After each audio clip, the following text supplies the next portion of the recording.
heard God's voice, like very loud and clear, start a meat company. And I was hoping to do $1 million in sales our first year. Like, It was a whirlwind. Well, and I know you were on another podcast this morning.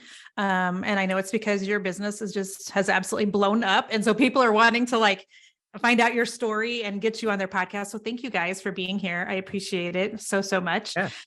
My listeners, they've been hearing me mention you guys because I've been talking about how the podcast is being sponsored by Good Ranchers. They've also seen my husband cooking with your meat. I also did this whole story for those of you that missed it about, you want to know why I love your chicken? Because it doesn't have the vein down the middle of it. Did you guys happen to see that story? Yes. And it's so true. What is that thing? I don't know, but it grosses me out so bad. And what was really funny, and I didn't even plan on mentioning this, but what was so funny is the amount of DMs I got back from women who were like, I know, what is that vein? And then Jason's like, well, it's not actually a vein, honey. It's a tendon. I'm like, I don't care what it is. I don't want to see it in my meat. I just want to pretend that there's no veins and tendons happening. And so thank you guys for taking those out. Yeah. We honestly, that was a very intentional thing with us. We set out a few years ago. We kind of made the shift where we said, you know what, we're not going to sell anything that we wouldn't eat in our own home.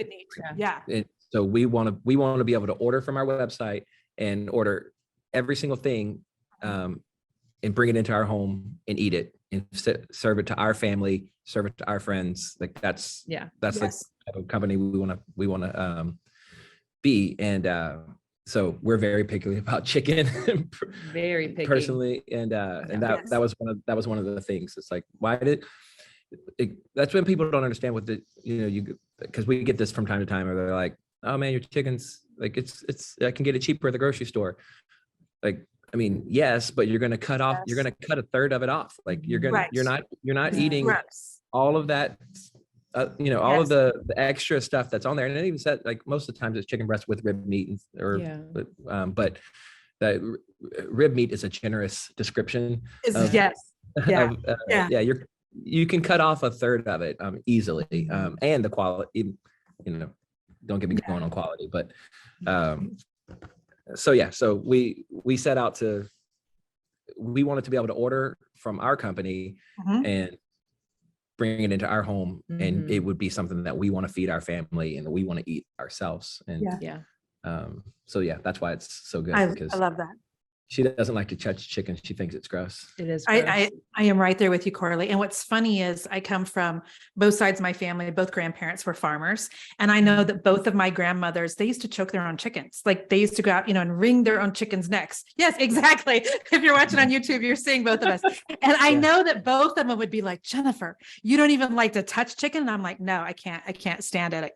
And so, And I know they would both be disappointed in me, but will you tell our listeners what Good Ranchers actually is? So when you're at a party and somebody says, so what do you guys do? What do you tell them Good Ranchers is? Yeah, we're a meat delivery company or a meat subscription company. Our tagline is American Meat Delivered. Yes. We source from American farms and ranches, and we process, cut, package, and ship directly to your home. So we support American farms and ranches, unlike almost all of our competition online. All of the big guys out there, they're sourcing from South America, Mexico, Canada, even companies like Omaha Steaks, who are Omaha's in their name. They're sourcing. I would dare to say that they're not sourcing any of their beef from Nebraska at all. I had no idea. Yeah. So, and you can do some digging on their website. There's another company, Box, which is like probably our biggest competitor. Because Omaha is more of like gifting, has always been more of a gifting specialty thing. But yes, it is. And for us, we set out we wanted to deliver meat, but we wanted to make it affordable for families to be able to replace the grocery store, not just a specialty thing. Right. Our biggest competitor would be a company called ButcherBox, and they source almost 100%. And the only reason I say that is just to leave a little bit of room for maybe there's something that that they didn't. But you can go on their website and they'll tell you, we source all of our meat from Australia or New Zealand. And then they go on to say, because of ethical and safety and all this stuff. But the truth is, it's cheaper. It's much cheaper to source from overseas than it is to source here in the U.S. So we set out to source American meat, to partner with American farms and ranches, and to bring amazing quality right to people's doors. Well, and I just would like to personally thank you for sourcing it all in America, coming from families of farmers. Still have family members that are farmers in Iowa. So thank you for that. I own a virtual assistant agency, and all of our VAs are America based, and we could, get them from other countries at like $2 and $3 an hour. And I refuse to do it because I'm like, there are people here that need jobs. I want to sew into, the people here and the wives and the moms that are wives of military people or stay-at-home moms. And so thank you for doing that as well. Cause it actually makes things sometimes harder and more complicated and more expensive, but it is worth it. So thank you for that. So is the company almost 5 years old? Is that accurate? We just turned 5 about 2 months ago. Yeah. We celebrated 5 years. 5 years in April. And I know you guys have quite a story, because tell me what is your background or how did you even dream up this idea of delivering meat? It's kind of, it's one of those stories that on paper, it's almost kind of unbelievable. Honestly, I'll just say it that way. It's like I come from a background of music. I play piano and guitar, and I write, and I was a worship pastor for a large church here in Houston, Texas. Yeah. And I'd been doing that since I was a teenager. My grandfather was a pastor, uncles, cousins, kind of the family business, and so that's just what I did. And what's kind of expected. Yeah. Corley's background is events, wedding planning, corporate events, parties, things like that. And so no agriculture, no meat in there. And but one morning I was getting ready, and I was working full time at a church on the weekends, and then I was helping Corley with her event business that she has during the week. And I don't remember what day of the week it was, but I was getting ready, and I heard God's voice, very loud and clear, start a meat company. And I came out of the bathroom, and I told Corley, I said, hey, I think God just told me to start a meat company. And and Corley's like, well, he didn't tell me. No, I'm kidding. Right. Yeah. And we just had our first baby that's right. 2 months before. Yeah, we had a fresh baby boy, and it was our first. But I'd say this as a testament to my wife. She looked at me, and I think she could feel the conviction of when I said that. And I'm not the type to just throw around God told me things in conversation. Because she looked back at me and she said, if you heard God, I trust you. And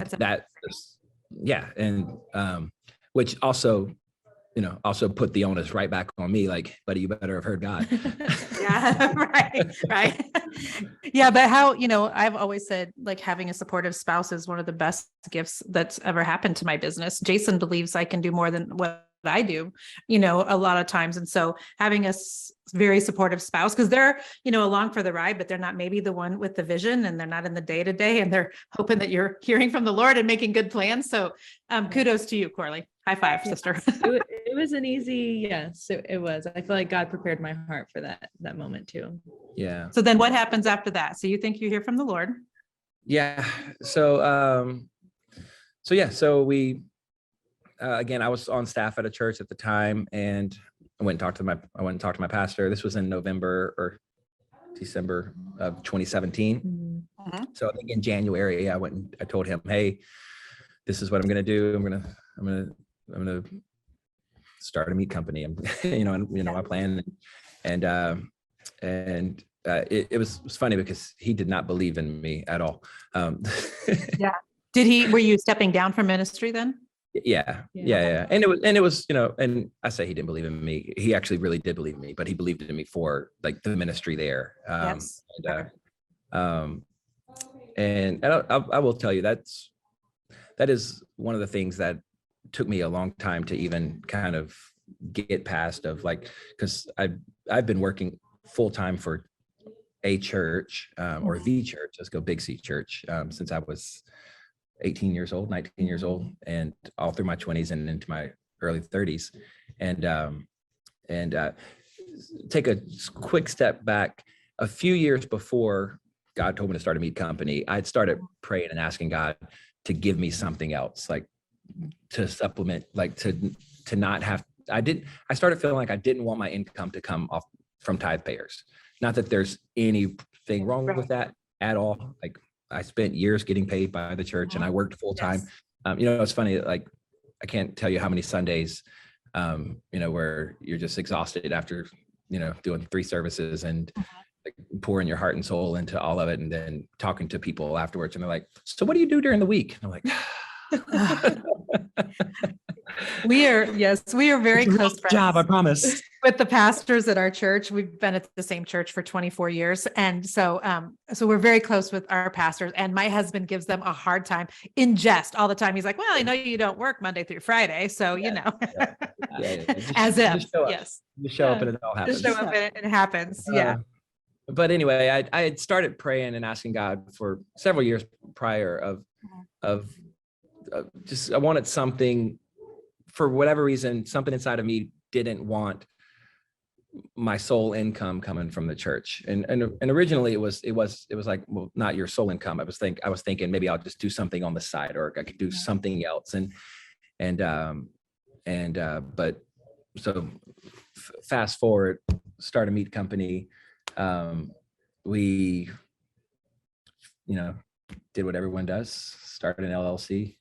Yeah. Did you sit down and Google, like, how do I start a meat company, or what does that look like? Because you had no background in this. Am I right?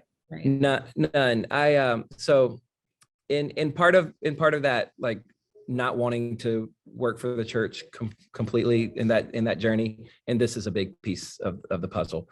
I took a small sabbatical in 2014 and worked for a meat company doing outside sales. And I did that for about 3 months. And in that time, I saw just how corrupt the meat industry is. I saw how misleading claims are, how misleading marketing is, how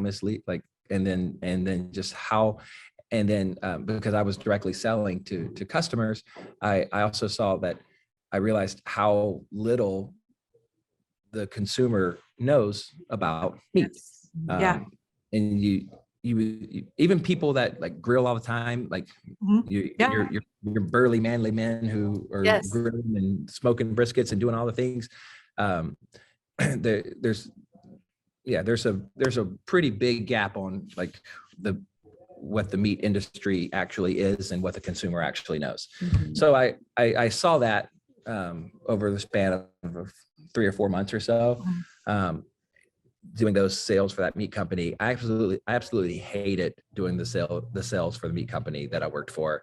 I thought, God, get me back to ministry. Like, I felt like Jonah, like, this is not for me. Yes. And so I went back to working, to lead in worship and do a ministry. And then it was over the course of the next few years that I kept thinking someone could start a meat company and do X, Y, Z and do it ethically and do this.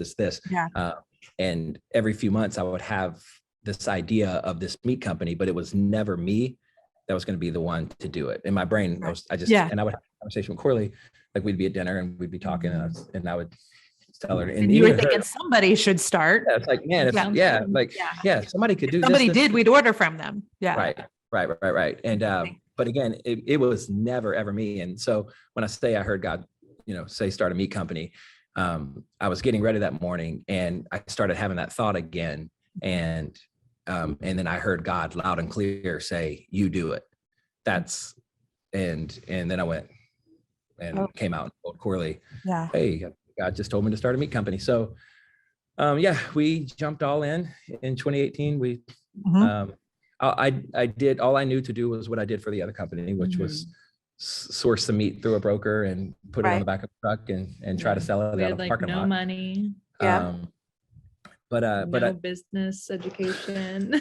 Well, and I'm curious, when you said you hated that 3 months with the other company, was it because you hated sales, or was it because you didn't really believe in the product that you were selling?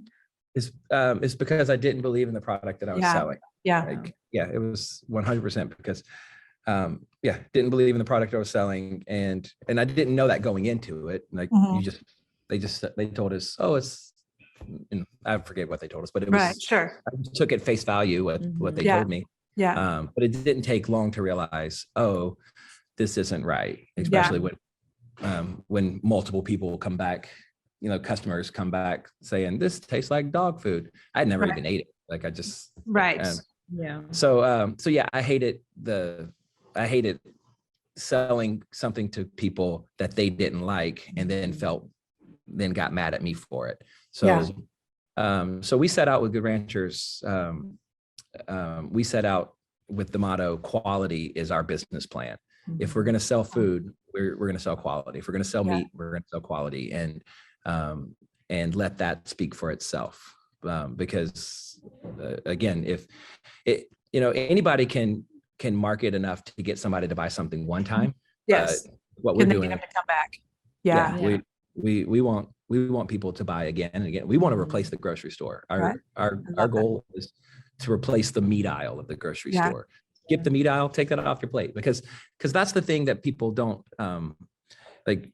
If you go home right now, you generally are going to have stuff to make sides with. You're going to have, whether it's some vegetables or potatoes or box of mac and cheese, something like you can make sides. But if you don't have meat, if you don't have the center of the plate, you're like, gotta go to the store. Gotta go to the store. Yeah. The other day, Jason went to the store and got burgers, and we have had, like, we buy a side of beef on occasion from one of our friends' parents who live and grow cattle in Kansas. And so I'm used to that flavor, and then flavor, that's coming from you guys.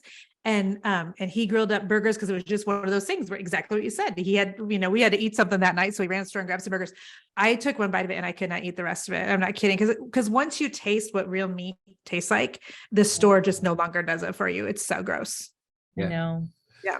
And the reason I asked you about if it was the sales or the product is because I know that a lot of, my audience is female based.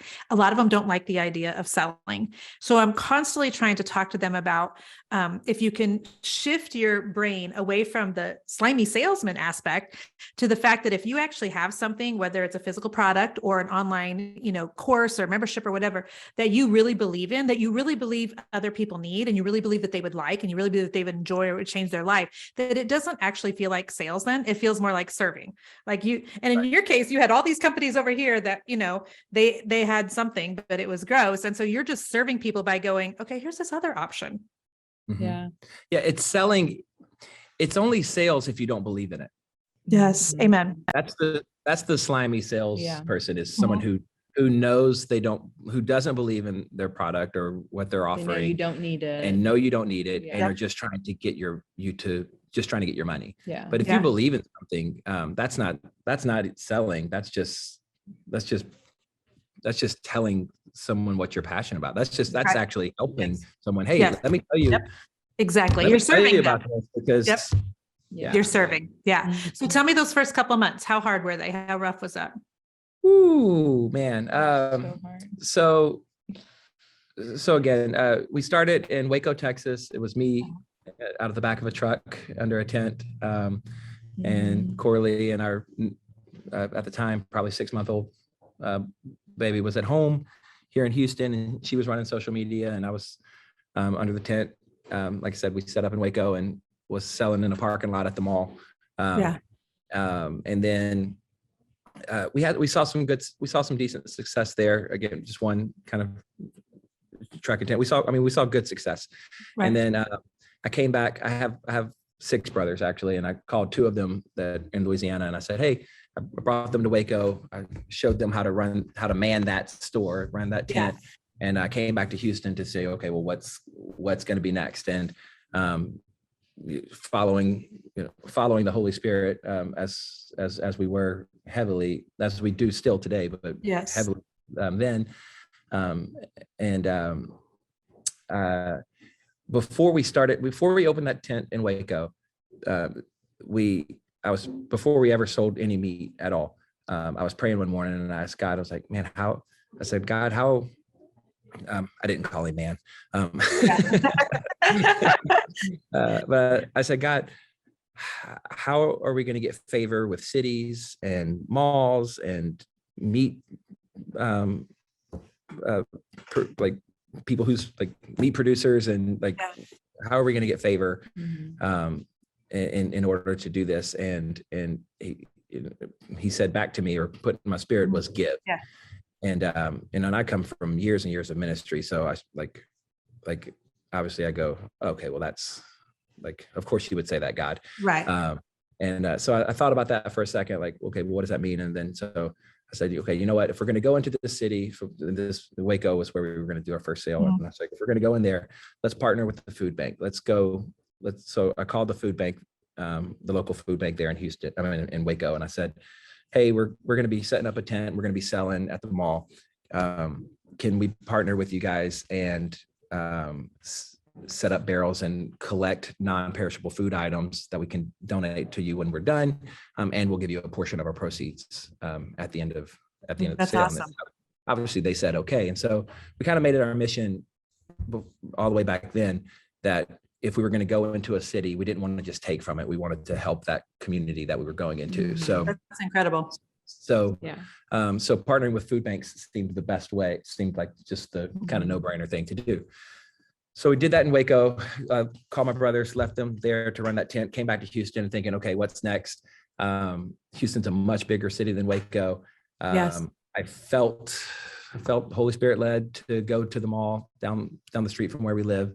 We live on the south side of Houston, and I go and I talk to the mall manager there, and about maybe doing that location, which is a much bigger market, more expensive radio, more expensive marketing, more expensive everything. And he said, hey, he's like, I actually manage 5 different malls. Like, I oversee the specialty leasing, what's called, over 5 different malls in the Houston area. And he's like, I love this concept. Why don't you set up here and here, 5 different locations? And I said, okay, let's do that. Again, it felt like the right thing to do. Going to my zero business acumen, I didn't do the math on how much money that would cost. And yes, in order to be able to stock 5 locations, we would have, but just ignorance is bliss. And we said, yes. It's like, yeah, let's do it. And so going straight from Waco with 1 location to now working to do 5 locations. And we were rocking and rolling. We got permits from the health department, from the city, and doing all the things. We super overextended ourselves with credit, maxed out every one of our credit cards. I can borrowed a little bit of money from her mother-in-law. I'm sorry, my mother-in-law, her mom, and borrowed money from my brother, I maxed out one of my brother's credit cards as well. I mean, we were all in. And and it sounds like your family was all in too. I mean, that's some supportive people who are like, we're willing to back you on this too. For sure, and then got as much meat as I could get on credit. Like, we bought some and then got some on on credit, and all the meat came into town. We had 5 trucks. We spent all the money on buying radio ads on the major country radio station, on on several different things. I mean, we were all in well over 6 figures getting Houston just established and going. And 2 days before we were set to open, the health department calls me, and the highest guy with the health department in the city he calls me, and he says, and we had been running around, like, that day, Corley and I had been running around with our 6-month-old baby boy in the car, picking up menus from FedEx, and doing all the things, picking up permits and signing mall contracts and getting just all the things that we need to do. Because even to the point where we stopped at a gas station to buy water and like a bag of chips, and I didn't have a credit card or a debit card or anything that would even work, to buy water for the family. And that's when it really hit me, like, oh man, you're in this. Stretched. Yeah. So that night, so I get home that evening, Corley's was probably making dinner or something, and the health department, I can't remember his name, but the supervisor of the health department calls me and he says, Mr. Spell, we received your application, and I know that so-and-so told you that this would get approved, but the city of Houston does not allow the type of vendor selling that you're doing. It's considered peddling. And so we're going to have to deny all of your permits. Oh my goodness. I know. Yeah. And so my heart. Did Corley cry? Did anybody cry? He doesn't know at the time. I'm weeping on the inside. Well, I'm pleading with him. I said, hey, man, we've already spent this money here. We've already done this. We've already we're in this. Like, I was like, I'm going to lose everything. Like, if we don't open, I don't have a plan B here. And he said, I'm so sorry, but if we make this exception for you, we'd have to make it for other people. And we just don't do this in the city of Houston. I'm sorry that they told you that this would be approved, but I'm going to have to deny it. So after, like, I'm sure I pleaded longer than this podcast time to go, but I get off the phone and I'm just devastated, crushed, going back to that, I got to go look Corley in the face and have this conversation with her when she said, if you heard God, I trust you. Yeah. All those things going through my head. And I go to her and I said, hey, tell her the conversation. And she says, well, did you tell him about the food drive? And I said, no. No. And she's like, well, why don't you call him back and tell him about the food drive? And the law, as the law writes in the city of Houston, you can't just set up and sell food. You have to be tied to an event, but an event like a rodeo or a fair or carnival. And he had told me that before. I'm like, how, and so I called him back and I said, hey, we've actually partnered with the Houston Food Bank again, because before we ever sold any meat, God said, and we had already set everything up with the Houston Food Bank to be in tandem with them doing food drives at all the locations. And I said, hey, we've actually partnered with the Houston Food Bank, and each of our locations is a drop-off site for a food drive that we're doing the whole time we're selling.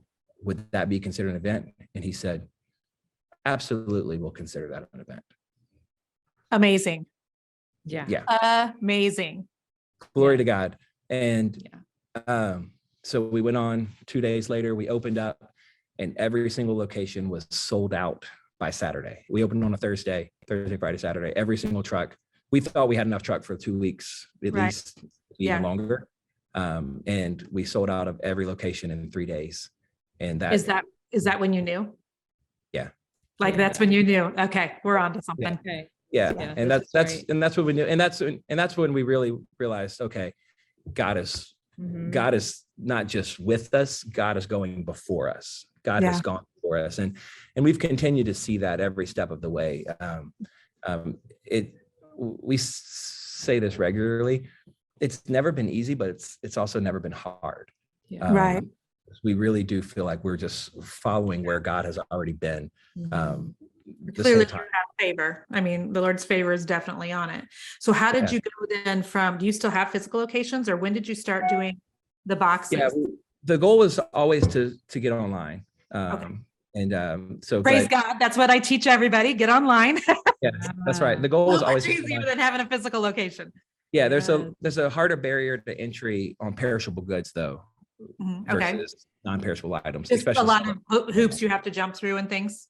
Well, yeah, because you can't perishable items are harder to send. You have to, like in our case, we have to use like heavily insulated packaging, where, and then we ship it with dry ice. And so how you store it, and it's just, it's a bigger barrier to entry. So our plan was, let's build a brand. Let's do these pop-up shops.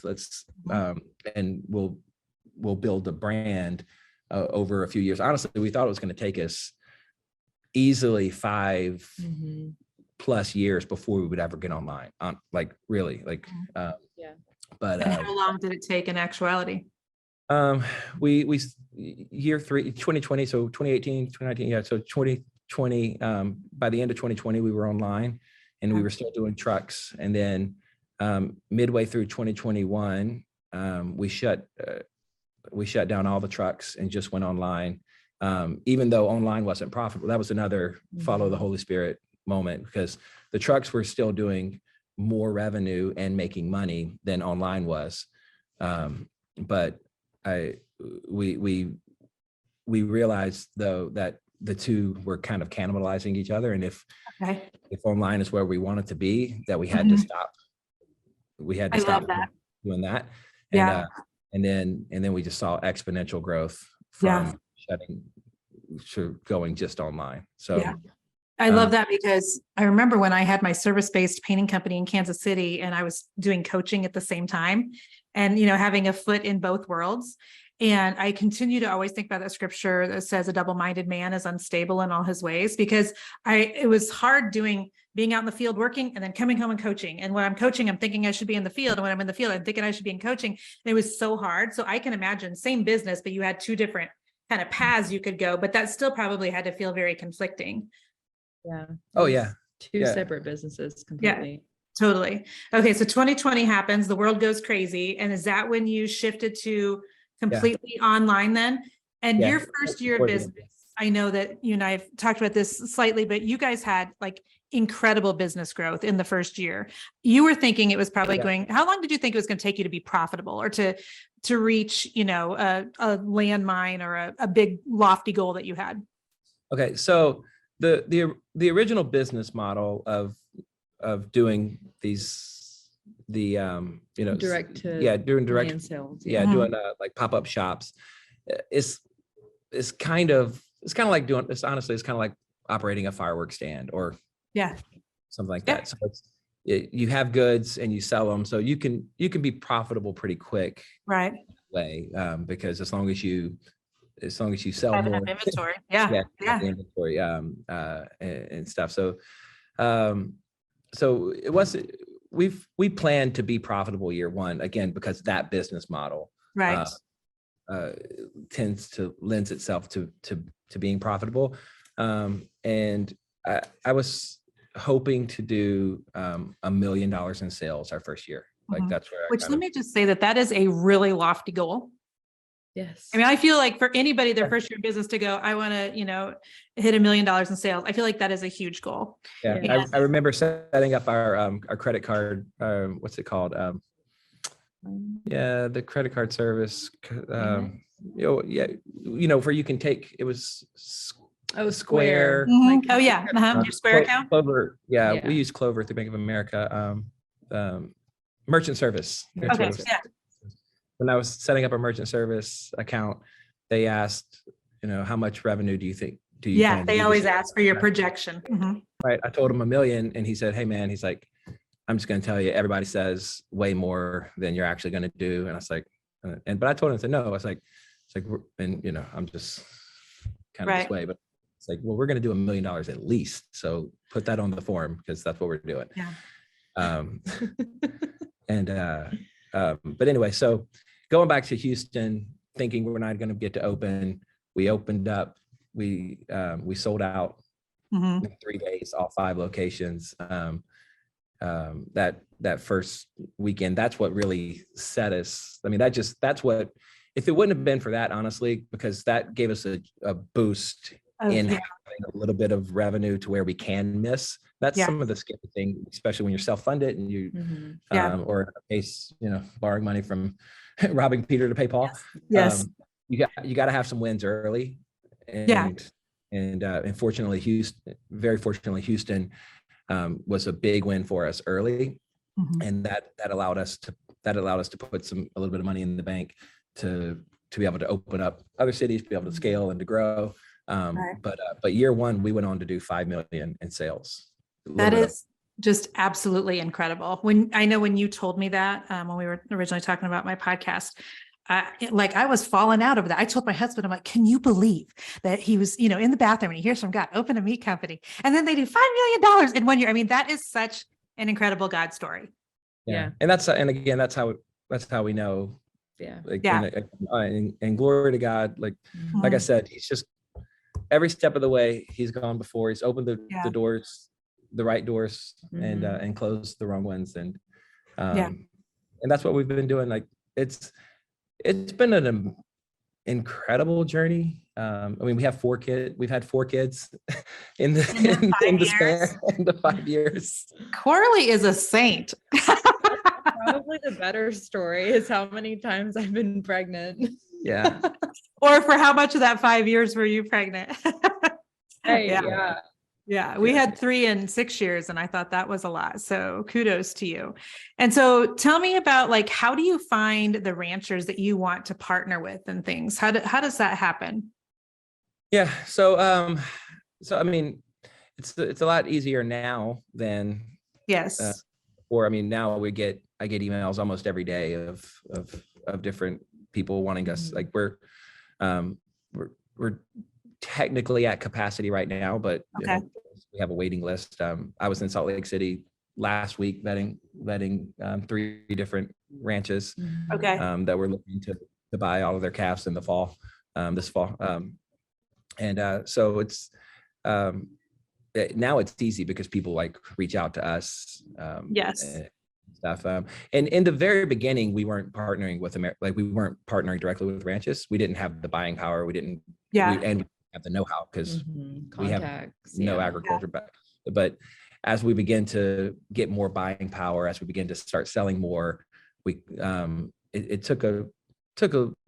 was after that first year, once we again, and thank God, but doing 5 million in revenue our first year gave us a little bit of buying power. Yes. I mean, meat industry is a massive industry. So, but it allowed us to at least cut out a couple middlemen and be able to get right to one direct producer.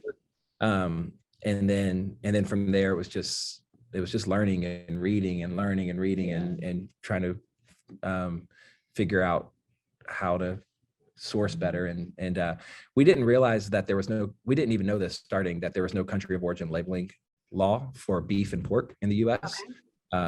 We learned that at the end of 2019, going into 2020, and we went, whoa. A lot of what we were buying was coming from Mexico. A lot of what we were buying was coming from other countries. We didn't even know it because they don't have to disclose that. But us having that buying power and getting direct to like being able to buy from the top. As soon as we found that out, we drew a line in the sand and we pivoted and we said, no, absolutely not. Like we want to support American farms. We want to support ranches. Like we're an American business. Like and we believe that people. I'm not going to say I will tell you, American beef is the best beef in the U.S. Like the way our ranchers raise in the world. In the world. Like no question. But if you want to buy meat that comes from Mexico or South America or from Australia or whatever, you have the right to do that, but it should be labeled. I agree. Like clothing is labeled made in Indonesia or made in America or made in China. Like everything is labeled. But the country of origin labeling law was taken off of beef and on pork in 2015. In the U.S. And it's ironic that the top 2 biggest beef producers in the world are not U.S. owned; they're Brazilian owned. Interesting. Right. And so millions of dollars lobbied to the U.S. Government to get the country of origin labeling law taken away because American people want to know where their food's coming from. And have every right to know where their food is. Yes. But in 2015, that was just quietly removed. Nobody's known the difference. You can go to the store and see product of USA and have an American flag sticker on meat. And it can be from Mexico. It can be from South America. It can be from anywhere. And so when we learned that, we went, holy cow, no pun intended. And so we then made it our mission that we want to support American farms ranches because over 20,000 over 20,000. There's 700,000 currently independent ranches in the U.S. Okay, that's a lot. That's right. And that makes up 20% of the world's beef. And the average and we're talking, and like, we're not talking about massive herds. The average herd size of those 700,000 is about 50. It's actually a little less than 50. Okay. The 3 ranches that I was at visiting last week in Idaho, I said Salt Lake City. I flew into Salt Lake City, but actually drove up to Idaho. Just for continuity's sake, I didn't want a listener to say, wait, he said he was in Salt Lake City. Right. No, I appreciate that. Yeah. But the three different ranches I looked at it last week in Idaho, each one had 50 to 100 head. Okay. And So that's families, just families, working, raising cattle. And that's what, and there's about 700,000 of those around the US. But they're hurting. They're really hurting because they can't keep up. The cost of fuel is going up. The cost of feed is going up. The cost of land is going up, and imported meat is just flooding in, and it's so inferior to what American farmers are doing. It's so inferior, and it can be sold for so much less. Like, they're really struggling. About 20,000 ranches go out of business every single year since 2015. Okay, which is a lot. That's a lot. That's a lot. And these are families. These are ranches that have multi-generational that are just having to close their doors because it just doesn't make sense. They can't make it make sense financially. So when we started learning that, we said, hey, we want, if we're gonna sell meat, one, we're gonna sell stuff that we want to eat in our own home. Two, we're gonna sell things that support our neighbors, that support our communities, that supports our country. Amen. Talk to me about like the politics behind like the war on meat, and tell me about that. And I know that there's a lot of people who they are interested in organic, and I'd love to know what you guys think of what organic really means, and the health of your products for customers. So tell me about those. I'm gonna let Corley. I'll talk a little bit about it. I mean, I don't know She's everything. the crunchy mom. I don't know everything. I just know that when I became a mom, that's when I really started caring. Okay, what am I bringing into the house that I'm feeding my family? I'm using, what products am I using in my family?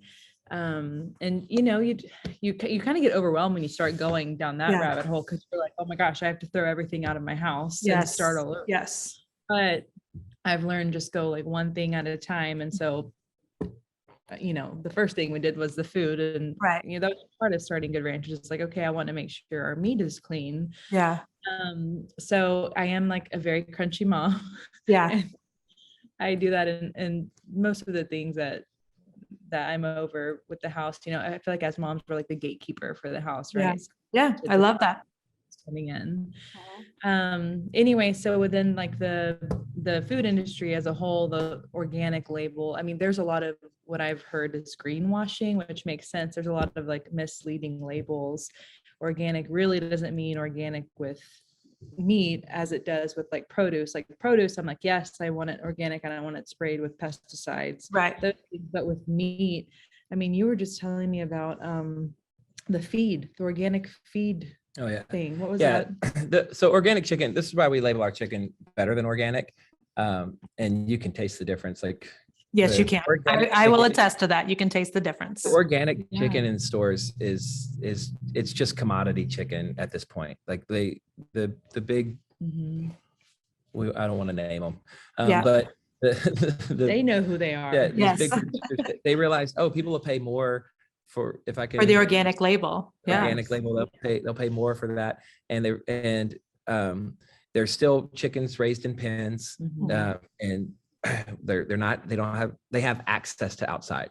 And like what it means is that they were fed organic feed and they had access to outside, but they're still very much raised just like commodity chickens. They're these huge these huge pens. They never go outside. They have no reason to go outside because they're being shoved feed all day long. But they don't exercise, they don't walk around, and that's why the chicken at the grocery, I will put our chicken against any organic chicken you find at the grocery store, I will put ours next to it on a taste test, and I guarantee we would win 98 every time. Yes. Yeah. I would agree with that.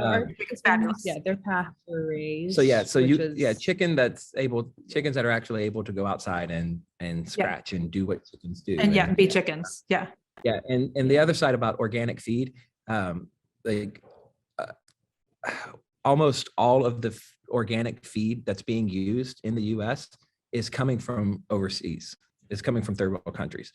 No big deal on that, except what makes it organic? An affidavit that's signed that says that it didn't have this, this, this, and this. No one checks it. No one checks it. They could be absolutely lying. Yeah. And if you could do a couple Google searches on organic chicken feed scams or organic chicken feed. Yeah. And the list just comes up of all these companies that are just constantly getting busted for misleading. So again, organic is, Corley said it, is such a greenwashed term. Yeah. Especially when it comes to meat. And because here's the thing, meat is already organic. Right. Yes. Yes. From the animal. God made it that way. Yes. It turns out. Yeah. Now, what's scary is fake meat. Yeah. That's scary. Again, like I said, going back to organic, or chicken, no antibiotics ever. Yeah. No hormone use. Yes. Ever. Those are the things, actually being able to live. So the reason our chicken can't get an organic label, even though it eats the feed that we do feed it is organic feed. If when they get supplemented with feed, it's organic feed, but they also have access to outside, and you can't regulate every single thing that they ate off the ground, that they eat from the ground. Yeah. You see what I'm saying? Interesting. So, yes. Okay. Pasture raised chicken isn't going to be. They're not going to mark that as organic. Come as organic, and the steps you would have to take to get that would throw the cost so crazy high, it wouldn't even make sense to do it. Yeah. But you want animals that live outside. You should be eating animals the way we were eating animals. Yes, hundreds of years ago. Yeah. As far back as time, which is animals that are raised outside. Same thing with our cattle. Same thing with our pork. Pasture raised animals that are eating grass, eating real food, and moving around and living their life. Yeah. So anyway, that's what we do. Yeah. And then going back to the politics on yes. meat and stuff, I feel like the label confusion is a part of that, because I feel like when the people are confused, they don't really know what they're buying. You can kind of sell them whatever you want. Yes. Yeah. Well, we've been demonizing. Yeah. We've been demonizing cattle as the catalyst for climate change, which is just crazy. And it's American cattle that get the rap for some reason. Right, but it's not the ones in the other countries. New Zealand cattle. Yeah. Funny how that happens. Yeah. Yeah, it is funny how that happens. But yeah, we've been demonizing cattle we've been demonizing the meat industry. Meat. And I tell people this: eat meat. Yes. Even if it's from the grocery store, eat meat. Yeah. There's this war against agriculture, and we're slowly giving up. This is why I'm concerned about the country board and labeling law, because we are giving up control. We're importing all of this food. We're importing all of this, more and more meat every year. We're giving up control of our supply chain. We're giving up control of our food. And you can go back through the Bible. The nation who has control of the food controls the people. Yeah.